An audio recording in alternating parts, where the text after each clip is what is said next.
All right, so welcome back to the Carb-Appropriate podcast. I'm here with my buddy Toney Freeman, bodybuilding legend, top 5 placer in the Olympia, winner of many shows as an IFBB pro bodybuilder.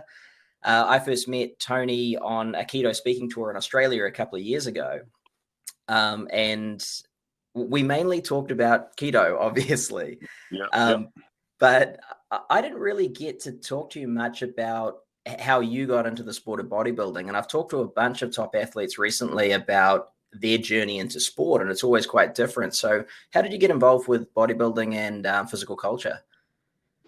Well, of course, I was inspired by Arnold Schwarzenegger. At 13, I saw um, Pumping Iron. So I asked my dad to buy me a weight set. So I got my first weight set at 13. And so I didn't, you lift it, you tear the weights up and you forget about it. So I didn't think about lifting again until ninth grade for football. So I lifted, I hated weights. So I didn't touch Yeah, weights again till and that was at like 15. So then at 21, I met a girl. She was my fiance actually, and she knew a bodybuilder, an actual competitive bodybuilder, like a non Arnold Schwarzenegger bodybuilder. And anyway, so I saw some pictures of him, and it blew my mind that a normal person, a non famous person, could look like that. So that intrigued me. The next day, I joined the gym, and it kind of like launched after that. So, and I'm kind of like I got to know everything when I'm doing something. I got to know all the details. So I bought all the books and started reading and studying. And then I met a bunch of guys who were actually, pretty advanced bodybuilders, and I just learned that way and learned that high intensity route. So yeah. the book High Intensity Training was out back then. So that's where my foundation was laid. And how long did that sort of process take from getting into it properly and then say getting on stage at your first pro show? How long did that take? So I started lifting in '88 at 21. I did my first show in '89. So there was a two shows in one show basically. There was a local show to Mr. Savannah. I got second place in my class, and then there was a regional show that I got fourth place in. And then that was the bug kind of bit me then, and I just started doing all the local shows that I can find. And then in '93, I did my first national show, the Junior Nationals, won the heavyweights, and then went to the actual NPC Nationals and placed top 6 my first time. So at that point, I realized that I had what it took to turn pro, and that's where my career kind of began. So it's a pretty quick rise, really. Well, it was a rise, but then I tore my pec in '95. I got fourth place 3 years in a row, tore my pec in '95, didn't make the cut. Kind of got frustrated with bodybuilding and the politics and all that, and I left the sport. Basically, go lick my wounds for 4 years. And my actual workout partner, who was actually also my physical therapist, he had a group of orthopedic surgeons who were really specializing in what I needed, and he introduced me to the doctor. The doctor fixed my pec. I remember waking up from anesthesia and immediately wanted to pursue my bodybuilding career again. So Oh, it's pretty wow. crazy. Yeah. So where did you start out at? Sort of what was your weight when you started, and then compared to how you ended up at your peak? So I graduated from high school at 155. Then I started lifting at 21. I was 162 pounds that first day when I joined the gym. You know how they measure you and weigh you and all that. You were And then my goal, 155 at high school. yeah, when I graduated, yep, 12th grade, Wow. yep. Then, so I gained like 12 pounds from 12th grade to 21, Yeah. which is about 4 years maybe.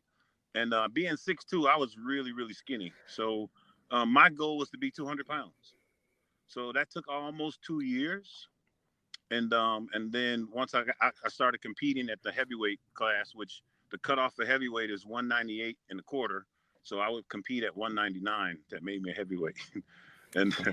and I pretty much won all the regional and the local shows before, and then I went to the junior nationals, and that's what kind of launched me. Yeah. Yeah. And did you think that you had the sort of like a genetic potential being a skinny kid coming out of high school, getting into weightlifting? Um, back then I didn't, of course. I had no aspirations of being a bodybuilder. I just didn't want to be skinny anymore. And I figured if I lifted weights and did whatever the guys told me in the gym, I would end up getting to 200 pounds. So that's how my mindset was when I started. But then once I did that first show, I kind of, got kind of curious about what is possible. And I remember, I had won all the local stuff, and I did the Junior USA, which was Junior Mr. America, basically what it was. And I Yeah. got fourth place there. And I remember listening to the guys talk, well, these guys are way more advanced than I was. And I remember listening to the guys talking. He said, if you want to ever be a good competitive bodybuilder, your legs got to be at least 28 inches, your quads. All right. So I go back home, get the tape measure out, and my quads were 25 inches. And I was like, whoa, okay, I got to do something about that. And so that's kind of where I went crazy on my legs, is because I was trying to get them to at least to 28 inches. I got them up to 32 and a half, at my biggest or at my best or whatever. So it was pretty crazy.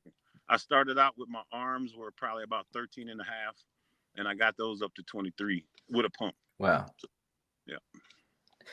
And I mean, you were known for that classic physique, right? You're the X-Man. You were known for having that thin waist and, Right. well developed quads. You mean bodybuilding? You mean bodybuilding? Yeah, exactly. You know what I'm saying? Hey, like what it's supposed to be, basically. Yeah. Yeah, exactly. What's your impression of that? I mean, how do you feel that has changed now? And there's all these different classes they're bringing in. It feels like there's always a new class to try and reach that classic ideal. Yeah, I think that's more of the business side. They realize that, there's so many different types of physiques that they can make these different classes so they can give everybody room. Because, most people, and even me, most people don't start bodybuilding thinking they're going to be Mr. Olympia. A lot of people do, but I would say that they're more delusional than the people that actually end up getting there kind of just from hard work and taking one step at a time. You know what I mean? Yeah. Like me, I didn't realize that I could possibly be Mr. Olympia until I was in the Mr. Olympia. You know what I'm saying? And I realize now that I'm retired that once you achieve that, and once you go through the process of qualifying for the Olympia, which is winning the show, then you're already Mr. Olympia. You're at least 98% Mr. Olympia. So the title is that last 2% that doesn't belong to you in this place. You know what I'm saying? So that's what the IFBB, they kind of knight you Mr. Olympia for a year or 10 years or however long you hold it, but it's still not yours. So you already are Mr. Olympia. It's cool. I was able to accept it all at the end when I figured, I did everything. I was top 5. That was as good as the judges saw me. But, a lot of other people's opinion was I was better. So, you know what I'm saying? So I think, I'll take 98% Mr. Olympia. That'll work. Well, I mean, it seems to shift so frequently with what I guess that year what they're looking for, right? Are they looking for the guys just to be bigger? Are they looking for them to be denser? Are they looking for them to have that classic physique? And I guess at the end of the day, you can't get inside the judges' heads, right? Well, that's why I always used to talk about setting a standard. Even if the standard is set every year to year. In other words, I don't really care. It doesn't have to be set in stone. But what I'm saying is set a standard and for 2019, right? And then 2020, set another standard if you need to. Just like the NFL or any basketball team, they change the rules to better the sport. So if you say you have to have a 10-inch shoulder to waist ratio in order to be able to do this, then everybody would train for that and everybody would have it. You know what I'm saying? So it's easy to set a standard with what you want. You can say, this is the standard front double bicep. This is the standard front lat spread. Everybody got to do it like this. Everybody got to do it at this. You know what I'm saying? Like, it's easy to set those standards. It might take a year or two to work out the kinks and make it smooth, but eventually it'll look formal. It'll look like it's supposed to look. And people will be able to come into the building, sit there, look at it, and be on the same page as the judges because everybody knows what to expect. And it's the athlete's job to reach that goal, Yeah. Do you think that will happen? Do you think there will be different metrics put around body proportions and dimensions? Well, I noticed that a lot of things that were needed to be done as far as making the judging fair and a lot of things that they're implementing now. So yes, progress. I think I'm kind of a visionary and I kind of have that double perspective, one being a fan, but two being a high level participant. So I can kind of like have different perspective, just from, like I say, because I'm on both sides. And so it's, like last year Olympia, how they had the the fans had something to say with who was the people's champ or whatever. That Yeah. type of stuff is what's needed. I think now that I think they're judging pretty fair, especially when it counts. Yeah. So I'm happy with what I see. So I hope it continues. If they need me for consulting, I'm here and available. But to be honest with you, I think everybody knows what needs to be done, and they don't have to do it all at once either. So it's cool. Just do it step by step until it all works the way that to work out for everybody. So when you started out, did you look to people, that those people who are held up as having those great classic physiques, like your Steve Reeves and your Frank Zanes and even Arnold, did you look to those guys for inspiration, or was it more that was your body type? Well, remember, we had back then was magazines. There was no internet. Yeah. We had magazines and I books. know, man. That's how I Right? started. Yeah. So, if you were in the magazine, like I remember I was just having this discussion earlier. Back then, my first few Flex magazines or Muscle Fitness magazine, I would have traded physiques with any person in the magazine from front to cover to cover. That's not how it is anymore. You know what I'm saying? Like, so the guys that they had in the magazine back then was who we had to look up. The guys when I first came in, the popular guys were on their way out. You know what I'm saying? Kind of like me. I just went out and we got these new up and coming guys, but there was just so many people to choose from to admire or want to emulate. So you just kind of pick one. Different eras, different times. I mean, I can just there's at least 15 or 20 that I can run down the list. And Yeah. yes, as far as posing, as far as training and all that, I was all over it. I was up to here with it, more than Yeah. obsessed. So, and I could tell you, I remember there's a good friend of mine, Jay Hammett. We could be talking on the phone, and Jay Hammett could describe a picture of a pose to the T. I mean, without like as if he was looking at the picture. It was amazing, out of his head.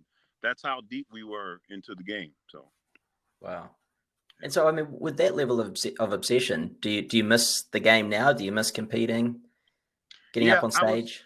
So we were just in Santa Barbara driving to L.A. Riding down the road, and my buddy is with me, and he's playing Khaled. That song, nothing feels better than this. I don't know if you've heard that song, but I know you have.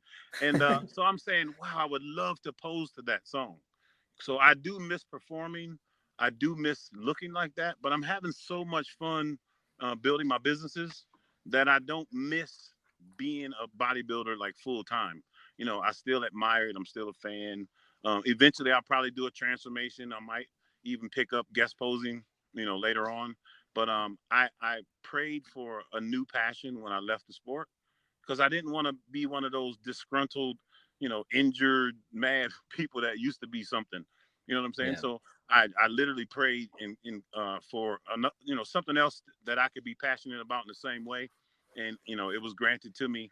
So now I'm just having the same kind of fun, except for now instead of me doing everything for me and doing everything for getting ready for shows, I kind of flipped it around and I'm kind of doing for others and reaping the benefits of the law of receiving. So I'm kind of like lucky in that aspect that I take that same energy, that same passion, and put it into things that will help many, and it's blessing me more than I ever could have, that I ever did. I mean, I'm surpassing all my, goals, my life goals that I never achieved, as a top 5 bodybuilder.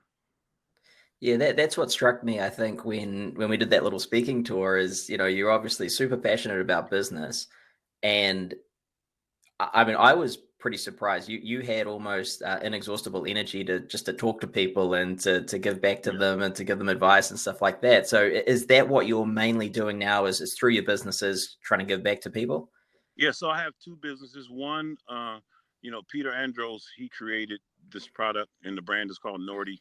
And so he created it. It's an Australian product. So he Yeah. created it over there, and I was over there when he first came up with the concept. And I asked him, was he going to bring it to the States? And he told me he didn't have any interest. He said, but if you want to, I'll give it to you.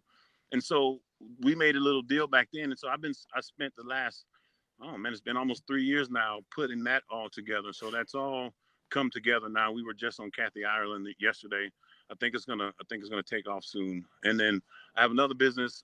It's actually a network marketing business where I'm doing smart coffee. And I kind of I invested in the company. It's Nootropic Coffee. Mm-hmm. I invested in the company with no intent of doing the business or anything like that. You know, I got some shares for 25 cents. I figure I hold them for 10 years and they might be worth something. You know, it was one of those like, so they sent me a bunch of coffee or some of the products in my shareholders pack. And I tried it and I was blown away about how it made me feel.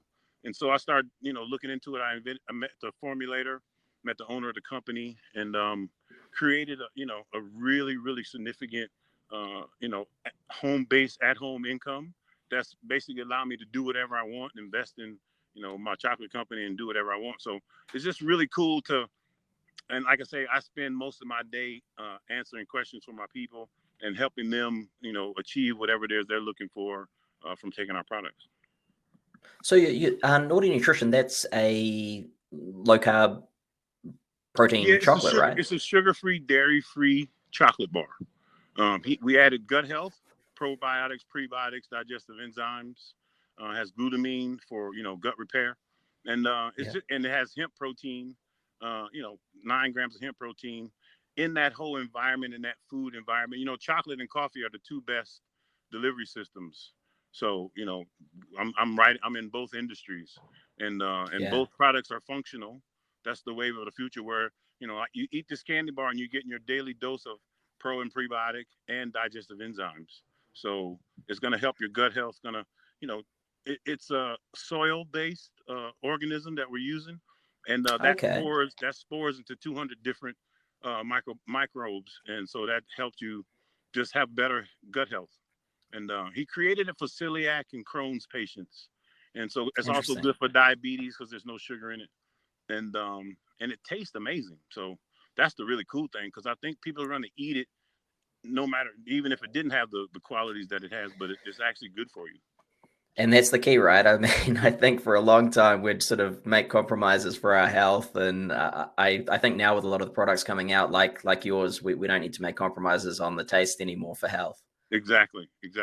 You know, I've been cooking since I was 7 years old, so I never compromise deliciousness. My prep, the guys, the people that used to assist me over the years, they used to be blown away. It's like, man, those guys would be pissed off at you if they know how good you were eating. I'm like, it ain't my fault they don't know how to cook. I mean, you know what I'm saying? Like, I basically spent my whole life passionate about food, and you know, it's awesome to be able to work in this industry, and like I say, give people the knowledge that I've acquired over the last 30 years, and it's free. I give it away for free. So. Yeah, and I think you mentioned that on the speaking tour as well, that you used to eat pretty well as a bodybuilder, right? You'd eat good food, good quality food. It would taste great. Yeah. No, I didn't compromise on taste at all. Not even a little. And you don't need to, right? You don't. Yeah. But you have to realize, you know, like just like everything in life, you get brainwashed or programmed into thinking, you know, I got to eat clean. Okay, and what is clean? No salt, no seasoning, no nothing. So you're eating white rice, white chicken, white potato, you know, for getting ready for a show, right? Which has this ton of clean nutrition, but ton of clean fuel, but there's very little micronutrition in there. So you do these shows and you end up malnutrition, even though you're eating 7 times a day. And then as soon as the diet's over, you start eating regular food and you blow up like a tick. Where you blow up like a tick because your body's trying to capture all those nutrients that has been missing for the last 14, 16 weeks of you dieting. So I learned towards the end of my career how to balance my program to where I can actually eat healthy, nutritious food and still achieve, you know, the condition that I was after. Most of the time. Anyway. That's one thing that I was always really surprised by. Obviously, I was never a bodybuilder. I was, as you know, a weightlifter. But I worked as a nutritionist for a number of people who competed in the Natural Olympia, a couple of Natural Olympia champions and things like that. And I was really blown away at how much better my clients felt in the lead up and subsequent to the comp compared to a lot of the other competitors, because they were still eating vegetables, and, you know, they weren't necessarily restricting sodium 3 weeks out, because that's completely ridiculous. You know, It all these is. little things. Yeah. And they would end up in a much better long-term health state. And that's one thing I actually wanted to ask you about, is because when we spent that time on the road, you've obviously got loads of energy. You seem to me to be really healthy. And to be honest, some of the former pros that I've met, they don't seem that healthy now. You know, do Well, you think some of that comes down to your approach in those days? yes. You realize I turned pro at 36 years old. So that's already retirement age for almost every other athlete in the world. So I Wow. knew that I had to try to figure out a way to have longevity. And so that was kind of my mission. You know, when I first turned pro, I didn't know how far I could go. You know, I was only 250. So at 6'2", I wasn't threatening no titles, that's for sure. So, but Tony Aponte was my trainer. Dave Palumbo was my trainer. I trained with so many people, I don't even want to start naming and leaving out. But the point is, we all had the same philosophy as far as nutrition. As far as nutrition was important, health was important. So I never did go too crazy extreme in any way, shape, or form because, I want to be like I am now as a retired bodybuilder, healthy, still got all my functions. I don't have any Yeah. injuries. The stuff that I got is just nagging, stuff. So overall, I'm still in really good health. And I was just talking to Peter just a few minutes ago. I'm actually getting ready to go on like another, because I think my last show was March of 16. So from March of 16 to probably June of 18, I'm 17, I basically purged myself. I just started doing intermittent fasting, doing cleanses, and just I purged so many parasites and toxins and just, um, man, I call them evil spirits or whatever. But you gotta understand, when you're eating and consuming and you're worshiping the image in the mirror and all that type of stuff, it becomes you. It kind of takes over your whole spirit. You know what I'm saying? Like you're not Mm-hmm. that little kid you were. You know what I'm saying? Like although I felt like that on the inside, I realized that like the torture we put ourselves through in the gym, the force feeding, the chemistry, all you know what I'm saying? That's Yeah. not normal, and you're you and your whatever that does to you as well. And so when I started purging all that stuff, I met me again. I met like the Toney Freeman that was 19 and started bodybuilding. You know what I'm saying? Like I met Yeah. that dude again and like freaked me out when I first realized. It's like I almost snapped out of it. And I tell people I got my head on straight now. Before I was literally, chasing that sundial, literally trying to be the best bodybuilder in the world. And nothing was going to keep me from doing that. And a lot of people that's listening know what the hell I'm talking about. You know what I'm saying? So it's one Yeah. of those things you have to be like that in order to achieve that. You have to be. So So there's a few things I want to ask, and I'll go back to one of them. Was it Dave Palumbo who originally got you into keto?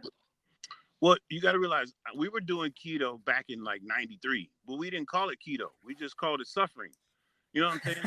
Like Yeah. we've been doing that now. Now it's so medical.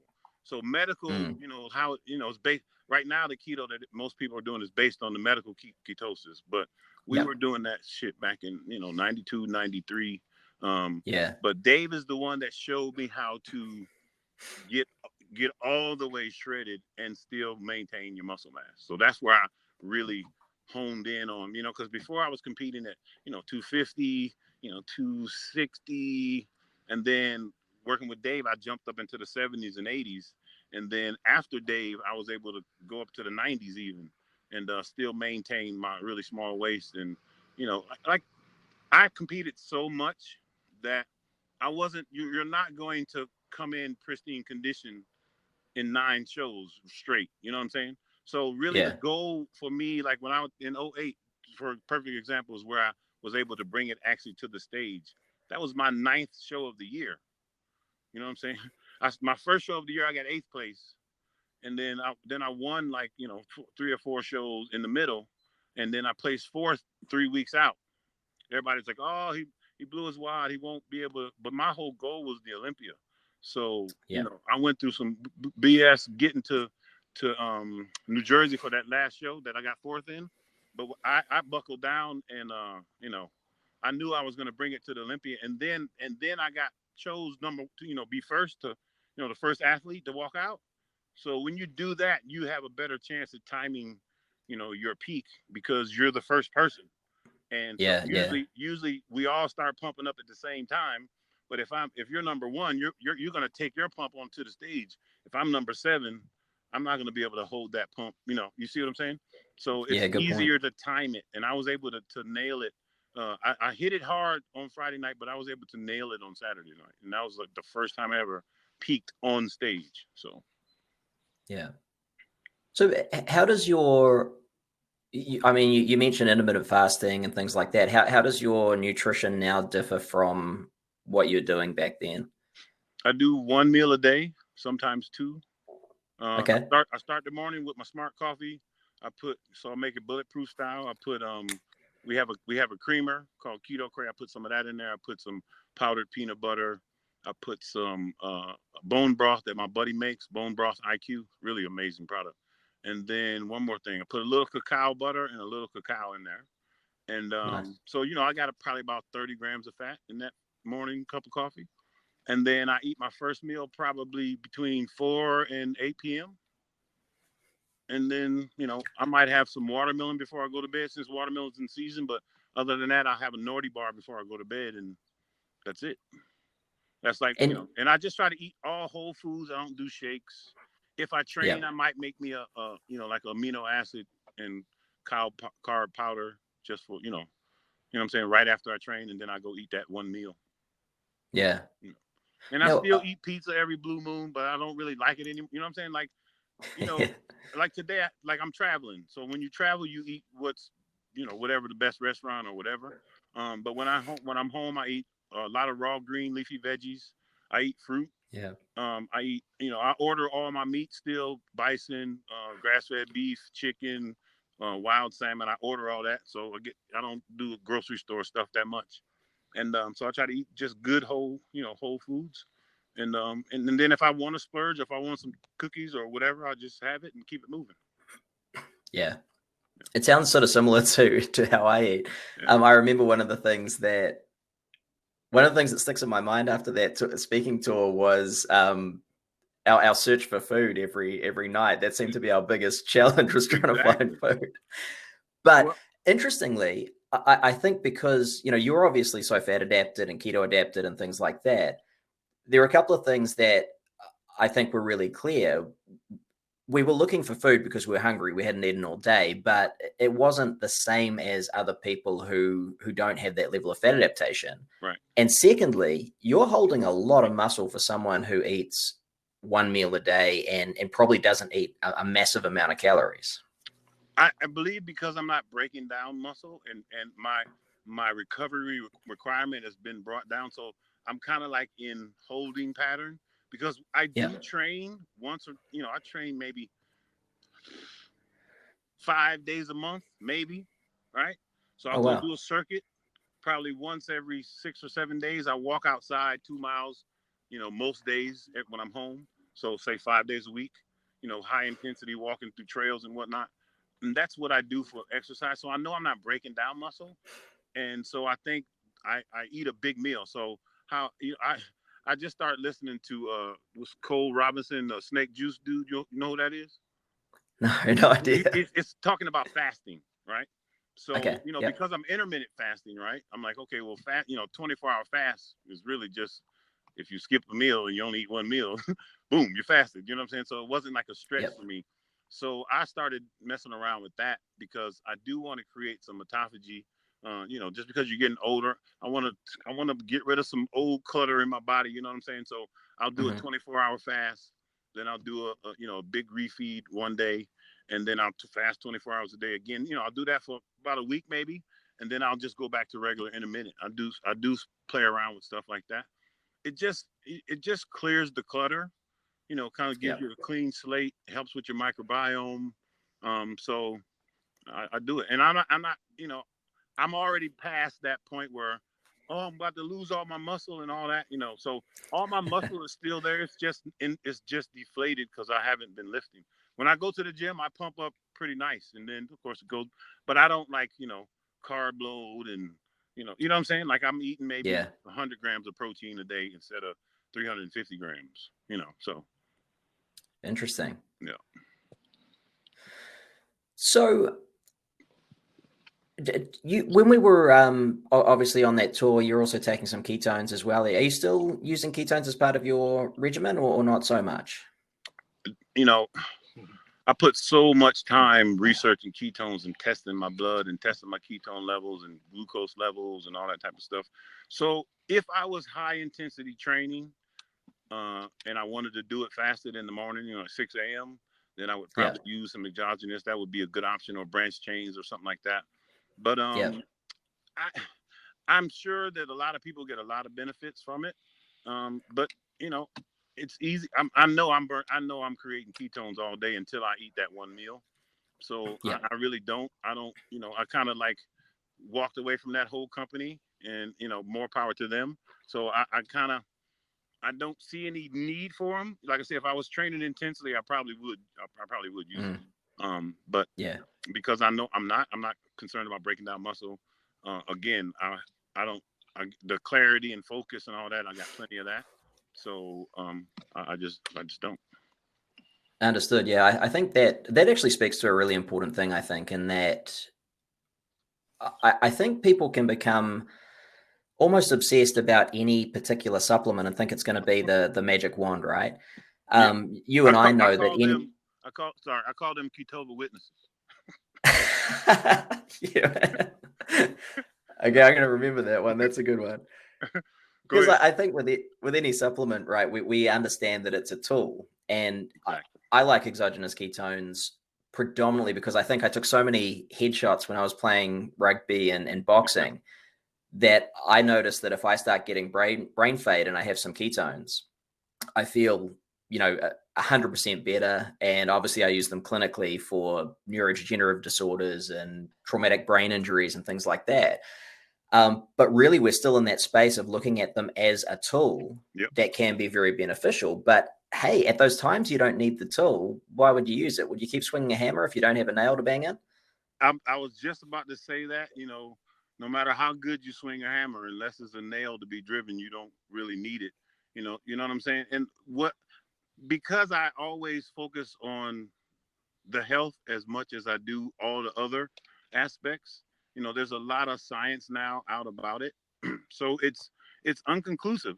What is conclusive is definitely definite, and then everything else is inconclusive.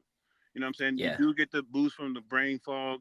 It is an alternative fuel source. You know what I'm saying? Like all the things that are facts, and then all the yeah, other stuff is I like this brand, or I'm making money selling them, or whatever. And that's like everything else. You know what I'm saying? Like our products, our Nordy products. Peter decided that, listen, I know I can make something that's delicious and healthy with no compromise. I'm not gonna make mm, it cheaper so people can afford it. You know what I'm saying? I'm gonna make it good, and the more we sell, the more affordable it'll become. But he didn't compromise anything. That's possible. And all these companies, if they just stay focused on that, then people will patronize them and buy their products. So if you start using all this marketing and deception, then you're gonna fall by the wayside. yeah. I completely agree. I mean, I've always had that idea that we're not here to convince anyone of anything, Right. because often when you convince someone, you become a confidence man, really. Right. Um, I figure present the evidence, and that's why I'm actually pretty shit at selling product. I'm pretty good at writing like Yeah. scientific articles. I'm That's it. definitely not a salesman.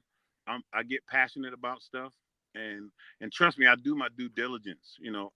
Yeah, I have so many half empty bottles, and you know, what I'm saying, of stuff that I did. I gave it a shot because of the marketing, and I'm so sensitive to everything that I put in my body that I yeah, know, you just know.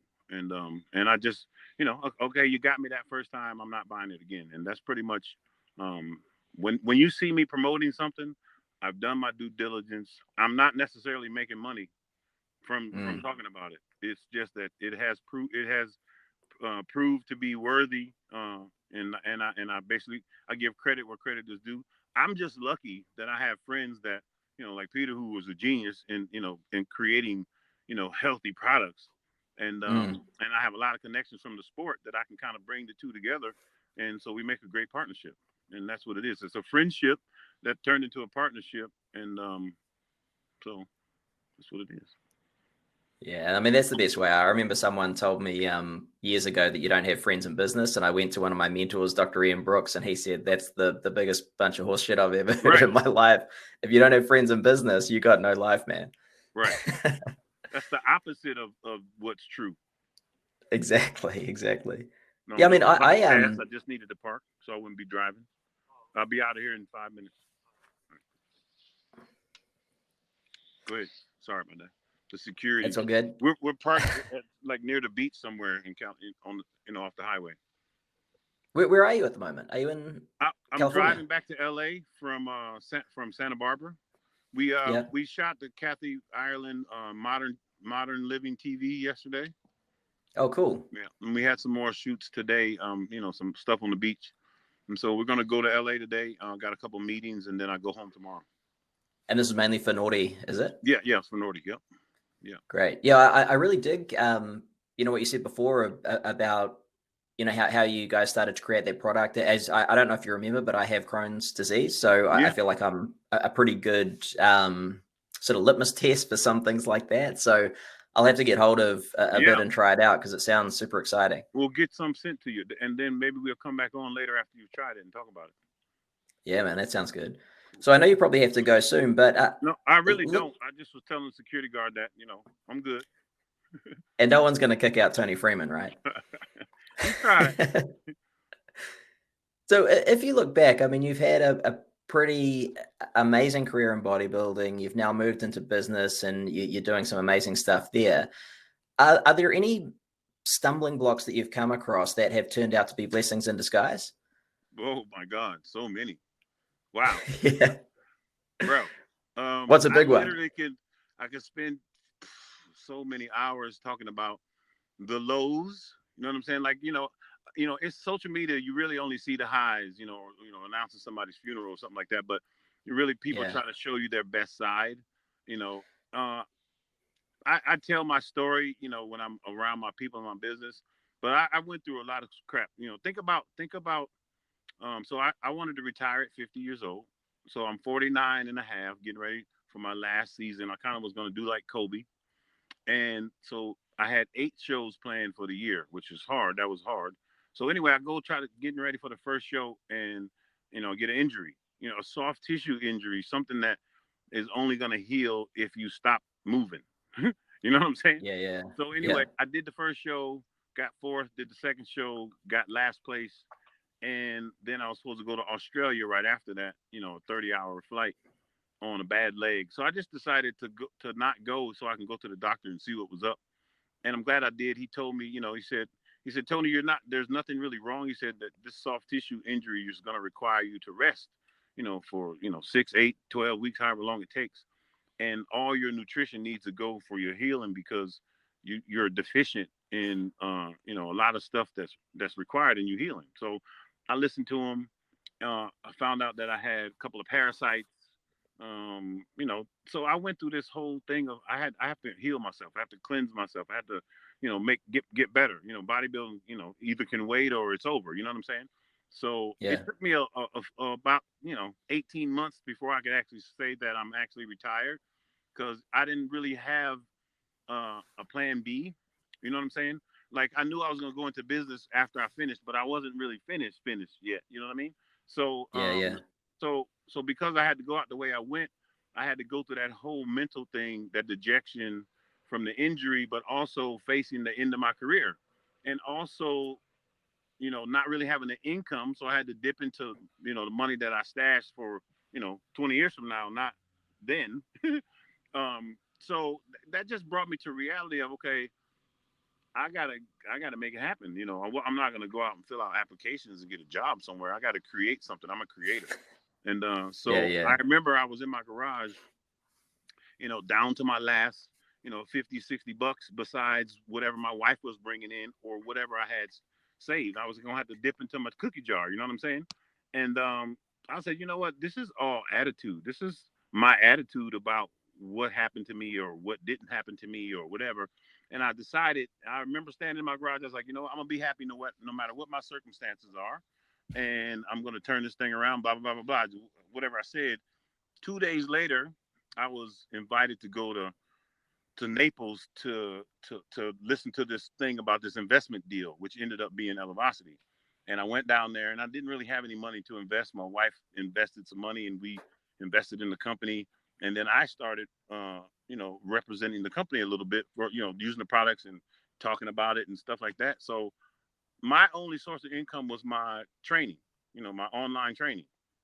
Yeah. And I said, you know what? I'm going to start giving all my training for free. So basically, I took away my only source of income. I said, I listened to this sermon from Creflo Dollar, The Law of Receiving, right? Yeah. And I had already went through some miracle stuff,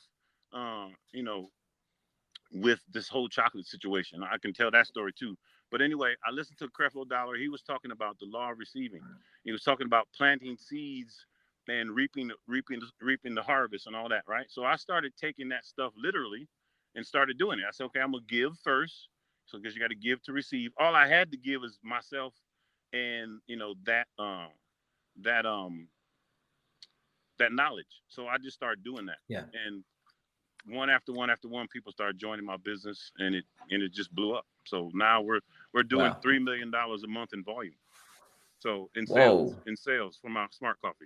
So that's really brave, man. I've thought a lot about that, and it's something we grapple with a lot in my businesses is, we want to educate people, but we need to put food on the table as well. And what we can give to people for free or what we can charge for it. I think in this modern economy, it's a really difficult thing. And that's a really brave move that you made to just basically give that away.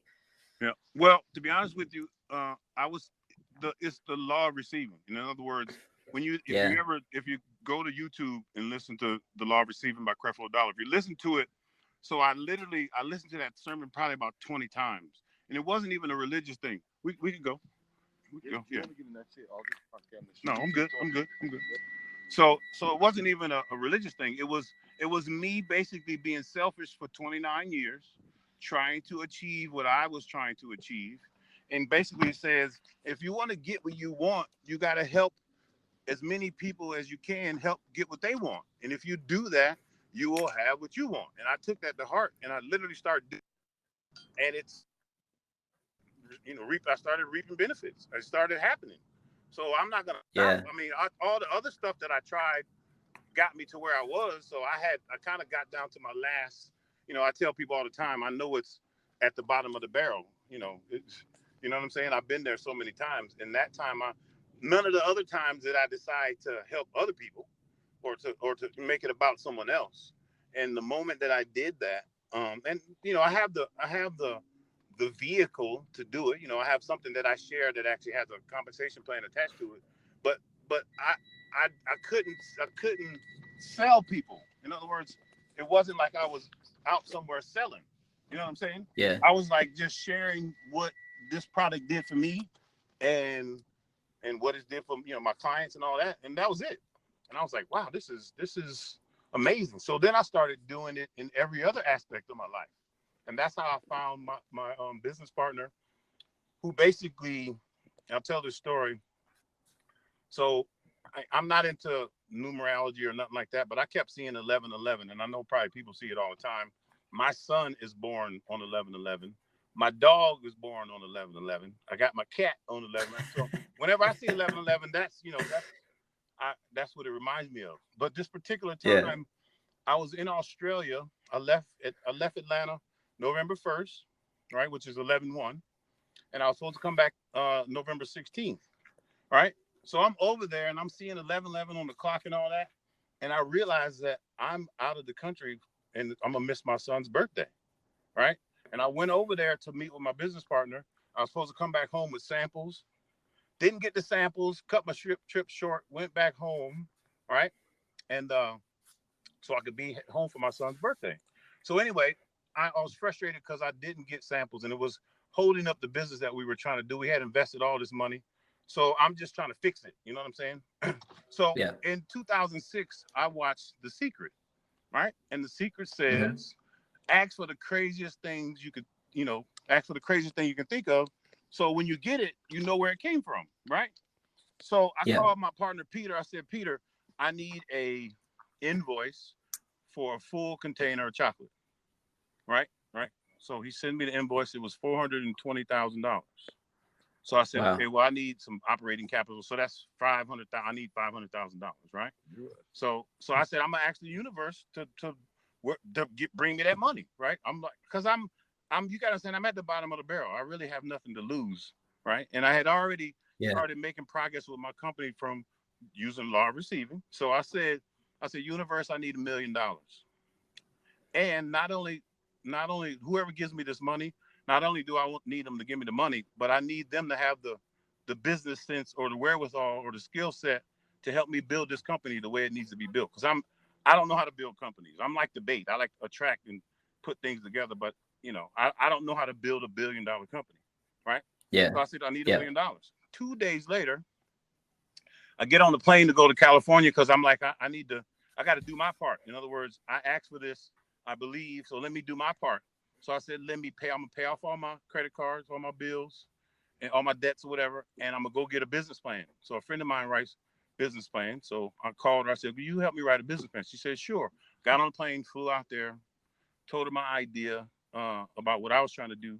And she said, wow, this is really cool. I got a friend he's a rich guy, and he you might want to talk to him. I said, get him on the phone. So she gets him on the phone, and we'll start talking. He asked me what I needed, right? I said, well, I got an invoice here for 420,000. So I need you to help me with these invoices, right? He said, I tell you what, I'm gonna give you 500,000, and then I'm gonna put another $500,000, in an account for you. So if you need it, it'll be there. $1 million within 48 hours of me speaking it. So when some stuff like that happens to you, you kind of like, I just go with it. And so I've been going with it ever since then, and it hasn't stopped yet. Yeah, that's really interesting because obviously, I mean, you opened up to the possibility, right? And it came in, and I mean, is this fair to say? And tell me if I'm overstepping the mark, but it seemed like when we did that speaking tour a couple of years ago that you were pushing hard for things to occur, but you weren't necessarily open to them occurring. And once you opened up to it, it all started happening. I could say that that's very, very accurate. And also, you gotta, when you're doing something, what is your intent? What is your purpose? Yeah. You know what I'm saying? So that's what's in your heart. So whatever's in your heart is what's going to come out. So if you're trying to be deceitful, but you're playing the Jesus role and being nice and you're really trying to deceive people, then that's going to come out. But my intent truly was, number one, to test the law of receiving. I wanted to test it because it says, prove me, prove it. I'm like, okay, cool, obviously. And like I say, I'm not talking religious or nothing like that. It was something that I was going through at the time. And now I know those, when you start fasting and you start purging toxins and parasites, I mean, like I say, you're gonna meet your untoxic self, whoever you were before you polluted yourself with whatever you're doing right now. You know what I'm saying? And so I know that's what it was. And that's what allowed me to just say, okay, I'm just try it. What do I have to lose? I don't have any money. And if, you know what I'm saying? I figured, listen, my mentality was, if I pay off all my debts and I get a business plan, I mean, this is amazing product. So I should be able to get the money from anybody. You know what I'm saying? So I really believed that it was possible. Now, the fact of the matter is, the guy who gave me the money actually was going through the same kind of thing spiritually. He's going through like a whole cleansing thing, and his address was 1111. You know what I'm saying? So it was like a weird type of, you know what I'm saying? It was just a weird type of situation. But again, when you see the numbers or see the whatever, it's just to make you pay attention. So it doesn't mean anything. The number itself doesn't mean anything. It's to make you pay attention with what's going on in your life. If you look up what 1111 means, it says keep your words and thoughts positive, because what you say and think is becoming your reality. And I'm like, okay, that sounds like a fortune cookie. You know what I'm saying? But if you speak, I need $1 million, and you be specific, and then 2 days later you talk to the dude who gives you $1 million. I mean, who am I to question where that came from? So Yeah, well, I mean, I think when we frame things in that way, even if we get, even if we drill it down to just the physiological, and I don't think we should, because I think there is more going on in terms of the metaphysical and the spiritual. But even if we drill down to the physical, by saying things like that, we open up the neural pathways that allow us to recognize the stuff around us that makes it reality, right? yeah. So I asked Greg. I said, Greg, why did you give me that money? Why would you even, I'm a 50-year-old black man. You've never seen me in your life over the phone. You agreed to do this. He said, Toney, money is just energy. It's merely energy. He said, your energy matches my money. He said, what you asked for me to do was nothing to me. You know what I'm saying? So I felt the vibration. I felt that energy that you had. And I'm like, wow, I want to be passionate like that dude.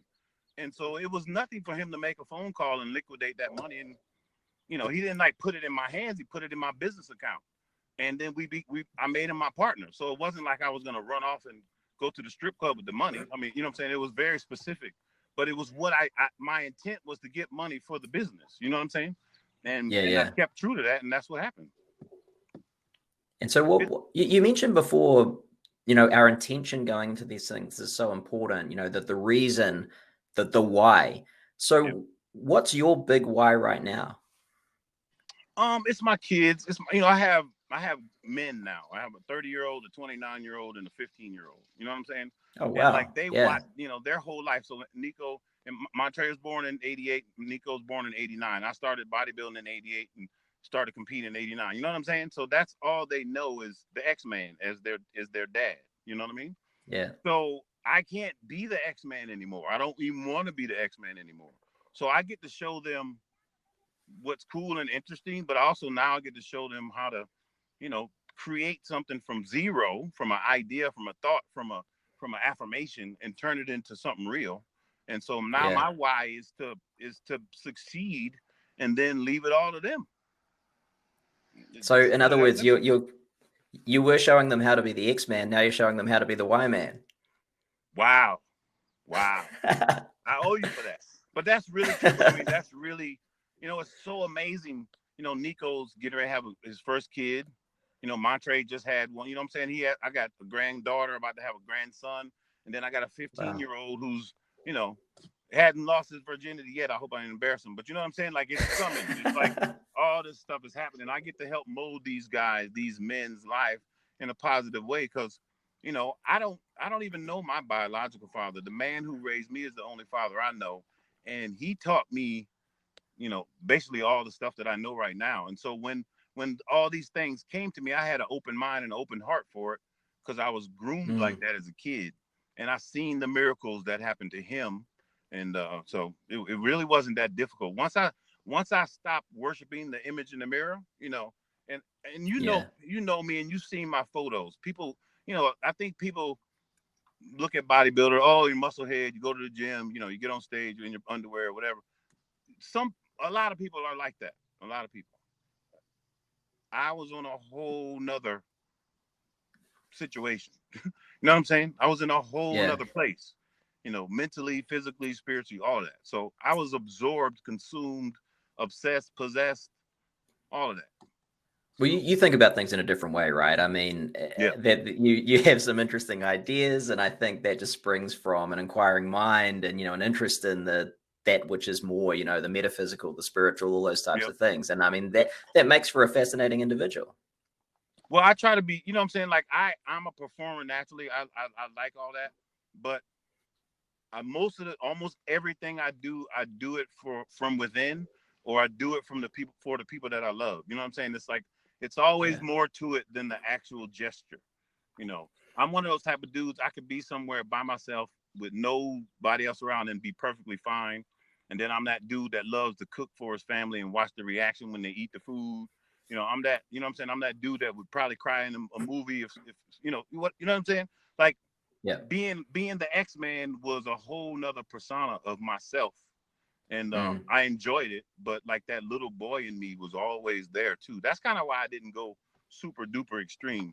Being 6'2", I know I could have competed at 225, 230, but I knew that was, I knew that would shorten my life even more than I probably have already. But I, I was, I had my set boundaries with myself physically like that because I watched so many other people, you know what I'm saying? So I don't Yeah, have to. definitely. I'm Yeah. not gonna be like the what was it the pigs or in Sparta when they all just kept running over the cliff. I'm not one of them dudes.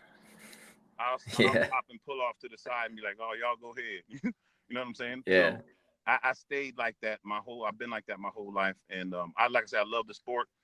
Man, dude, being, 315 with a 32-inch waist and 32-inch quads and, four, that's, whew, there's no greater drug than that right there, brother.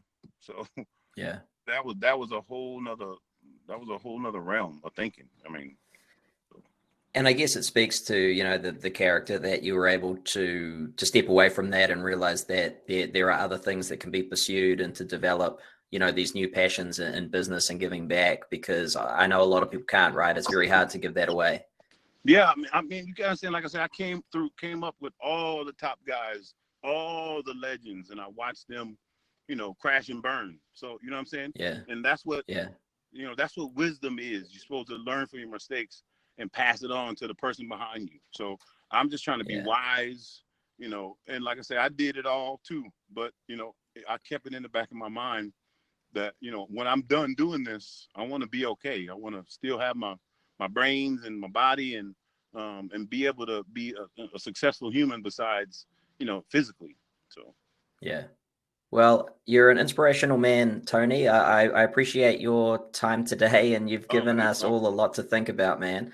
I really love that you were, opening up to us about your why and all those things that I think are more important when it comes down to it than, the stuff we often think about in terms of how we look and what we eat and all that kind of, because there is more to life, obviously.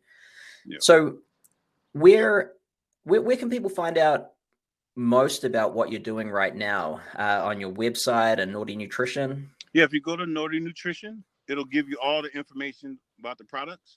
If you go to Yeah. Naughty Nutrition USA, you can actually purchase the product.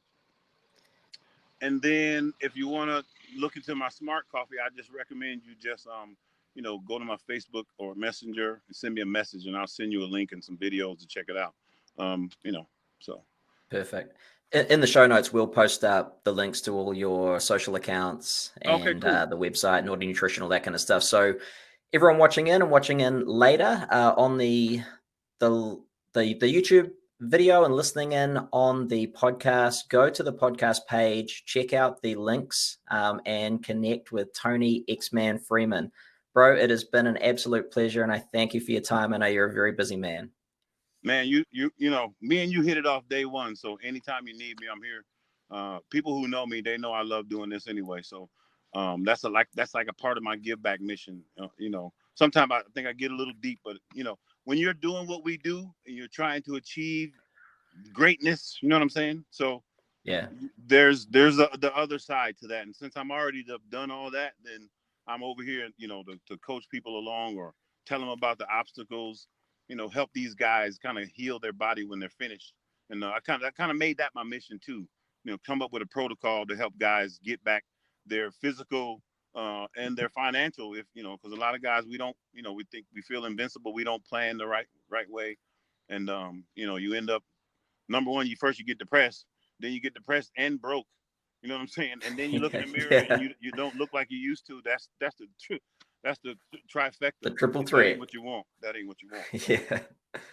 Exactly. Well, I'll hold you hold you to that, Toney, because there are a lot of things that I'd love to drill down and go down the rabbit hole with you, yeah, including some of your interesting beliefs, and I'm sure we could have some interesting debates and discussions about that. of course. So I will get you back on at some point, but I thank you for your time today, brother. You the man. I appreciate you. Thank you. Thanks, Toney. All right. Bye bye.